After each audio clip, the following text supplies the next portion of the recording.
for any type of information or any clues that would help determine what happened. An overnight search for a missing hiker in East York ends in tragedy. Police believe they've found the body of 45-year-old Stella Wong. Homicide investigators were on scene following the exhaustive overnight search, but police say no foul play is suspected. Our Kelda Yoon is at Crothers Woods Trail tonight for us, just south of Eglinton Avenue and Laird Drive. Kelda, the body was found with no visible signs of trauma. That's right, Chris. Police say no visible signs of trauma on the body that was found. And as you mentioned, they are not investigating a foul play at this point. Now, behind me is the wooded area that Wong and a companion set off on foot for a hike last night around 7 o'clock. Now, the area was closed off earlier for the investigation. It has since reopened. All the officers have left as they move on to the next phase of their investigation, which is examining all their evidence to figure out exactly what happened. The search began late yesterday evening, not long after Wong and a male companion took off hiking in these trails. Police say somewhere along the way, the two got separated. And the companion immediately began a search for her. And when he was unsuccessful, he called police right away. Dozens of officers, including those from the Marine and Canine units, looked for Wong through the night. A level 3 search was called, the service's highest level. Police say they were particularly concerned due to the weather and the geography of this area. By the time Wong was last seen, it was extremely dark along these trails, many of which are tight and winding, with some surrounding areas quite steep. But I wouldn't want to do it at night. It's massive, and if you take a wrong turn, you might never find your way out. But there's signs and stuff, but I guess at night, you might not be able to see them. About 12 hours after the search began is when officers made a terrible discovery. Shortly after 9 this morning, uniform officers located the body of a female that we believe to be Stella. The body was found in the ravine area. Police say there is no visible trauma on the body and foul play is not suspected. Every single piece of information is being considered. An autopsy will be conducted as investigators piece together clues. Police say the male companion who was with Wong is fully cooperating with them, and they want to make clear that he is not a suspect at the moment. Now, 2 vehicles were also seen being towed away earlier in the afternoon at around 12:30. Police have since confirmed that those 2 vehicles belong to Wong and her male companion, and they are now part of the investigation. I'll send it back to you, Chris. Thanks, Kelda. Meanwhile, Toronto police have arrested a man in connection with a string of sexual assaults and robberies near York University. 20-year-old Inzaghi Regis was arrested on Friday. He is facing multiple charges, including 3 counts of sexual assault with a weapon, 2 counts of sexual assault, and 3 counts of robbery. Police say all the attacks happened in the same area just south of York University. They released this security video of the suspect a few days ago. In one incident, a woman sitting on a bench was grabbed from behind and her purse was stolen. Regis is scheduled to appear in court later this week. Police are on the hunt for a suspect after a man tried to steal a woman's car with a baseball bat. It happened near Danforth and Victoria Park around 2:30 this morning. Police say the driver of this white sedan was stopped in traffic when a black SUV pulled up beside her. A man got out and started smashing her car with a baseball bat, demanding that she get out.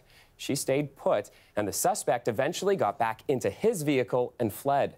Paramedics treated the woman on scene for minor injuries, and the suspect is described as a man in his 20s, about 5'10", with a slim build. He was wearing a dark-colored jacket and a black toque. Toronto's year of record violence continued overnight. Shootings have left 2 men in hospital, and a search for suspects is underway. John Lancaster wraps it all together. The first shooting happened just before 4 this morning. The victim, a 25-year-old man, was shot near Yonge in the 401, but staggered to a home on nearby Yorkminster Road, where he asked strangers for help. Despite being shot repeatedly, the victim is expected to survive. I did hear the 3 gunshots. David Acton lives across the street and heard the shots.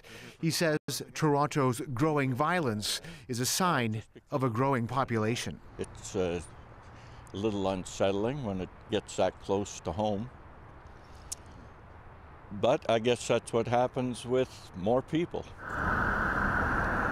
About 90 minutes later, more shots were fired. This time inside an apartment complex at Islington and Bergamot, about 2 blocks north of the 401. A 41-year-old man was hit in the abdomen. He's also expected to survive. We are speaking with witnesses in the area and looking at surveillance videos, and as always, we're appealing to any other witnesses who may have seen anything or heard anything to please come forward and speak with us. So far, there has been a record 95 homicides in Toronto this year, including 10 in April's van attack on Yonge Street. 580 others have been wounded by gunfire in the city. With no arrests made yet and the victims both recovering in hospital, police say it's still too early to tell what the motives were behind these shootings. John Lancaster, CBC News, Toronto. The 2 brothers accused of killing 14-year-old Riley Driver Martin appeared in court today. 20-year-old Nicholas Mahabir appeared by video this afternoon, and his brother Mark appeared in person early this morning. The 14-year-old boy's father was in court. He wore a T-shirt with his son's face on it. He sat the entire time staring down the man accused of killing his son. At one point, Mahabir returned his stare point blank for about 10 seconds before turning his attention to the judge. He and his brother were arrested days after Driver Martin's body was found in a park with obvious signs of trauma in early December. Mark Mahabir's case will be back before the courts in January. A home under construction was destroyed early this morning after a fire broke out in Scarborough. Toronto Fire responded to the 2-alarm blaze at Bellhaven Crescent near Kingston and Bellamy Roads just before 4. When emergency crews arrived on scene, they found the home completely engulfed in flames. A nearby home was evacuated, and the fire was eventually put out. Police say no injuries were reported. Officials are investigating the cause of the fire. Chris, although it felt cool today with the winds gusting up to 45 kilometers per hour, we're actually above average for this time of year. We reached a high of 2 today. We're just sinking down below towards 0, which is actually average for this time of year. We had flurries, of course, a few more of those before things start to clear out tonight.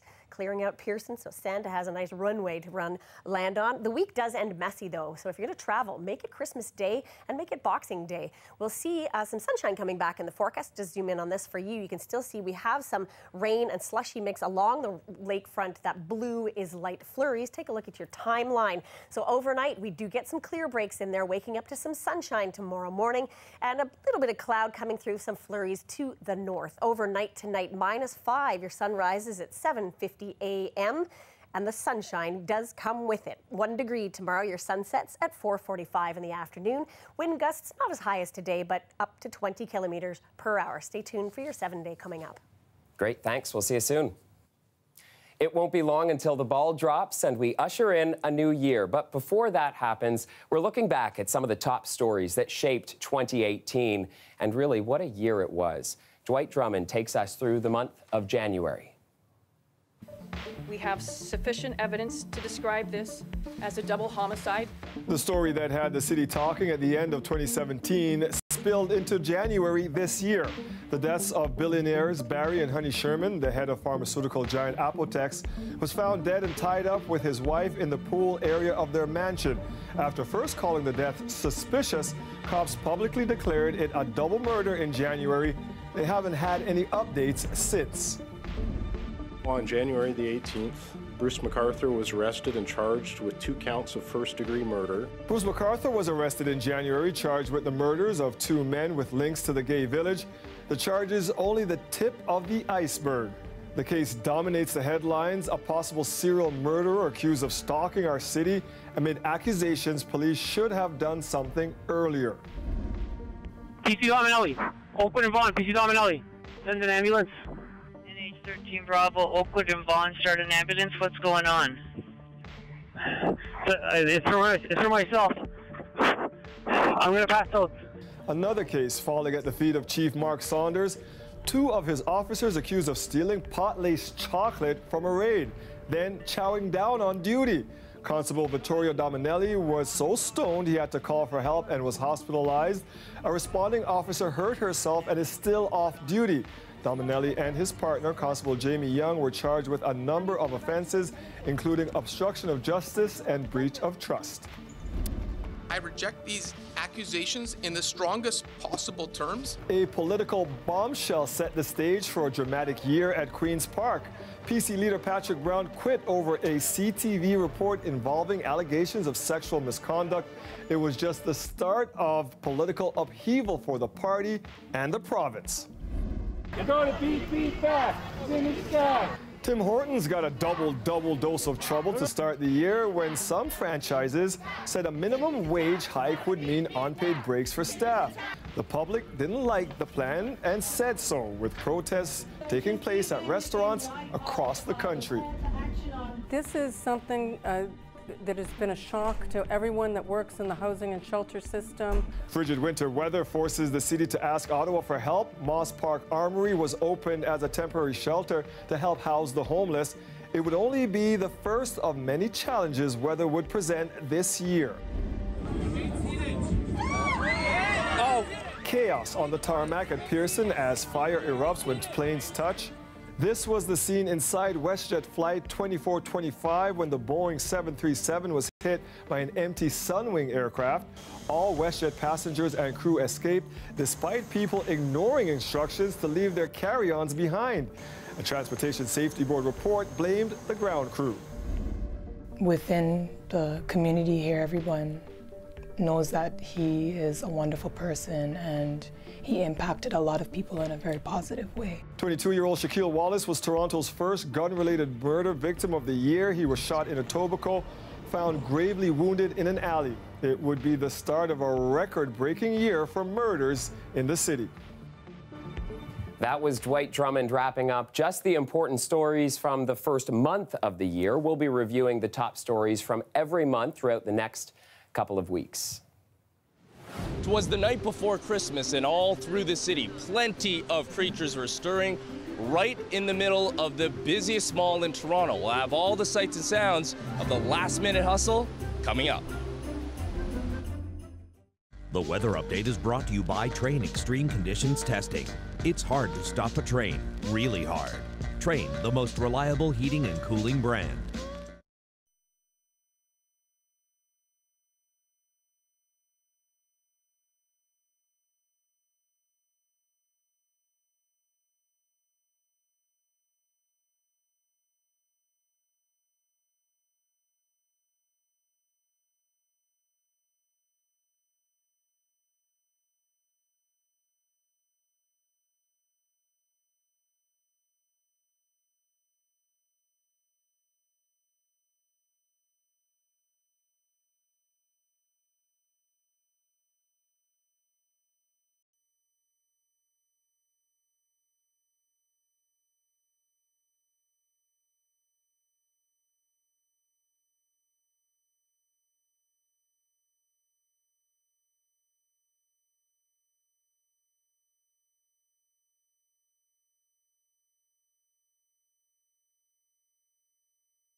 It's been a year since Derek Twyman returned to Canada. He left with his family as a young boy and returned a much different man after spending 30 years in prison in the U.S.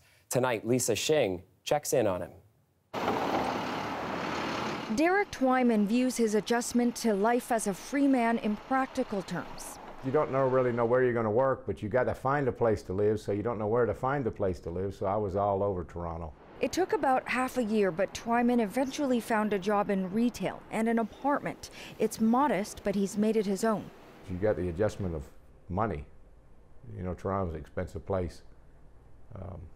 Just like the rent here at this apartment, I could buy probably a huge house in North Carolina for the rent I'm paying here. But then you get the job and things start flowing along pretty good. He's also in a new relationship. All this gives a sense of settling in a long path for him. Twyman's family moved from the Toronto area when he was young. He fell in with the wrong crowd and spent 30 years in various prisons across North Carolina for a string of nonviolent home robberies as a teenager. He faced 4 consecutive life sentences totaling 160 years. It was only after he started writing lawyers in Canada and the States that they worked to get him released. How you doing? We were there a year ago when Twyman stepped foot on Canadian soil for the first time in decades. Just a little overwhelming. Even though money's tight now, his spirits are good. It's not really frustration to the point of giving up, because you've got to do it. So I didn't ever give up. I've been in worse situations before and haven't given up. In fact, he's trying to move on up. The 55-year-old wants to take a course in the new year to become a paralegal. It's like an accomplishment at the end. You're helping somebody or making a difference somewhere, which in the long run, you know, if you make a difference in somebody's life, you're doing pretty good. While Twyman says he's focused on moving forward, I actually wrote all of these people while I was incarcerated.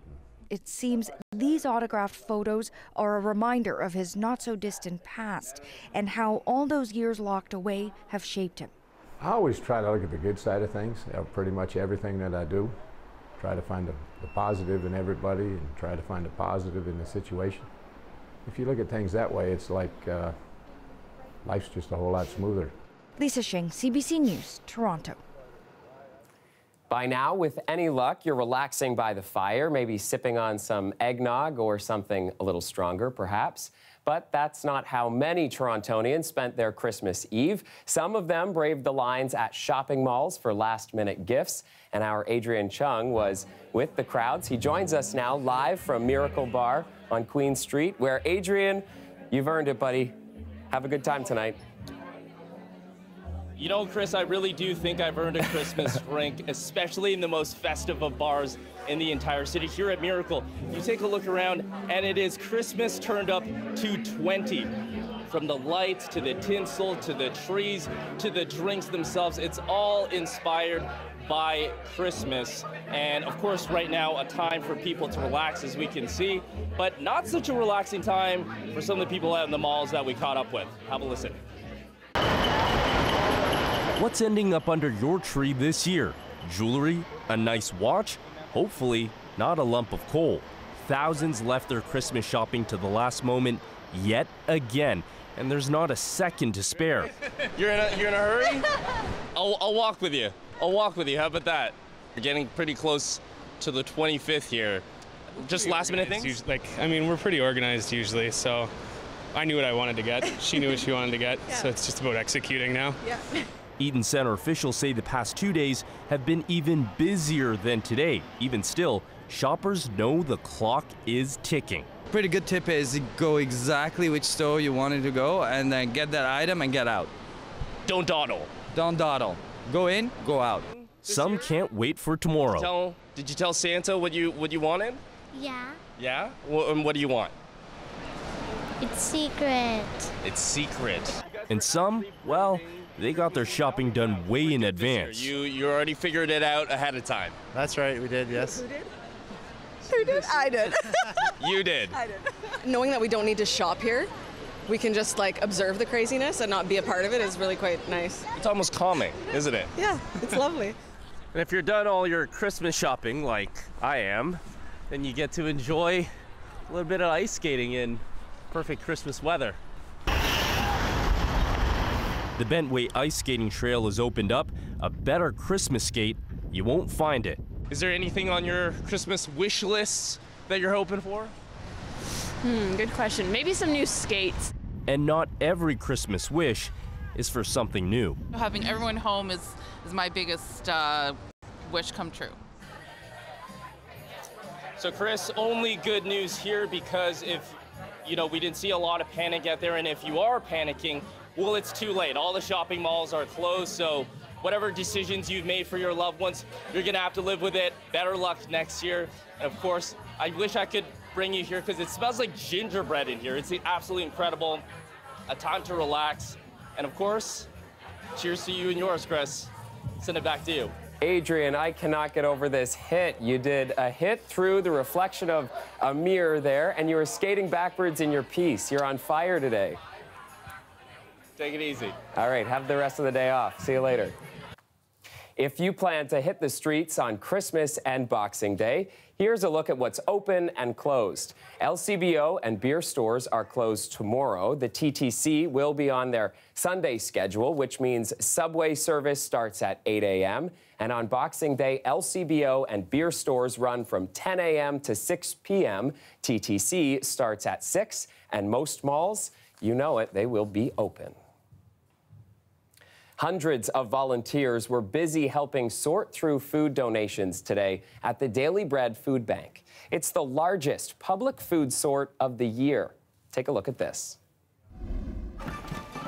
The very simple thing that we would say is that we are deeply grateful that they have chosen to give their time. Many have chosen to give food or funds. And the last thing, and probably the most important, many of them are choosing to advocate for systemic change so that next year fewer people have to make use of the food bank. It's something that we do with our friends and family every year. We think it's just a great way to get together and to support the community, and everybody needs to eat.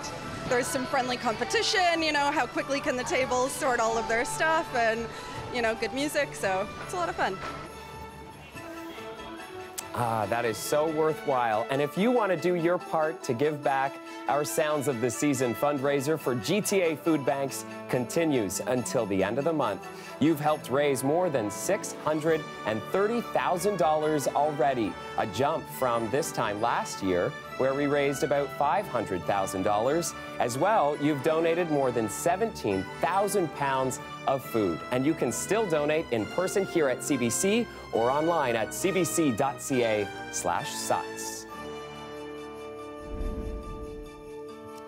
It was a milder day today. Oh, you can see the CN Tower there, all lit up for Christmas Eve. But will we have a white Christmas? After the break, Terry Loretto joins us with one last look at our weather. We'll be right back. Stay with us.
bit of a breezy day in Toronto today, but the temperature's slightly above average. We're just heading down towards zero as that sun is setting. Right now, as I said, just above zero, reading at 1 degree. The winds are still gusting from the west at 33 kilometers per hour. However, temperatures around the region, as I said, slightly above average. We should have been around minus 0.4 degrees. We did make it up to 2 today. You can already see the temperatures, though, on the lakefronts starting to reflect the sun has gone down. The system that has been bringing us the flurries going through and those winds is already pushing out to the eastern seaboard, and we're actually going to see the skies start to clear overnight tonight. So if you are planning on driving for the holiday, tomorrow and Boxing Day both looking pretty good for that. Take a look at your timeline. By the time we get up tomorrow morning, sunshine back in the forecast, a little bit of cloud. Owen Sound, Aurelia, Barrie, you might see some flurries. Put that at about a 40% chance of very light ones before the sunshine comes back to downtown Toronto. Now, if people looking ahead again to travel, not a lot more snow in the forecast, just a few light flurries, more on the lakefront as we are used to, of course. So overnight tonight, you're going to see your temperature drop to -5, wind chill about -8 to -9, and your 7-day is looking great for travel. As I said, Christmas Day and Boxing Day, but Thursday we're back into a messy sort of wintry mix. Mist precipitation as the temperature bumps up to between 9 and 10 degrees on Friday. That's going to turn to rain. And of course, with the overnight going back down below freezing, that's when we're going to see some driving issues with that freezing layer underneath that snow and rain. Saturday looking great, however, and I'll leave you with a couple of beautiful winter photographs from some photographers. The nose snows, cute little puppy catching a few of those flurries today. And I'll leave you with this one, a beautiful shot of the night sky. And as things clear out tonight, maybe you'll see a little sleigh with a guy in red going through that sky. That's your weather. Great. Thanks, Terry. Merry Christmas.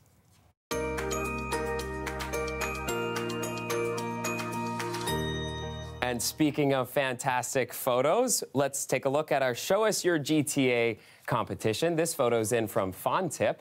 It's captioned, "The Magic of Christmas." Love the brightness of the lights there, and then the flurries coming down as well. Just beautiful. And is that a reindeer that I see? Awesome. Great photo. If you have a photo that you'd like to send our way, please do so by posting them on Twitter or Instagram with the hashtag CBCYourGTA. We'll air some of them right here on the show.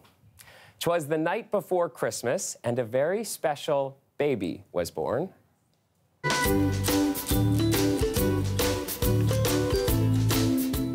Maybe not the baby you were thinking of. This one is Theodore the baby rhino. He celebrated his first birthday today, and he is gaining weight quickly. Have a great night.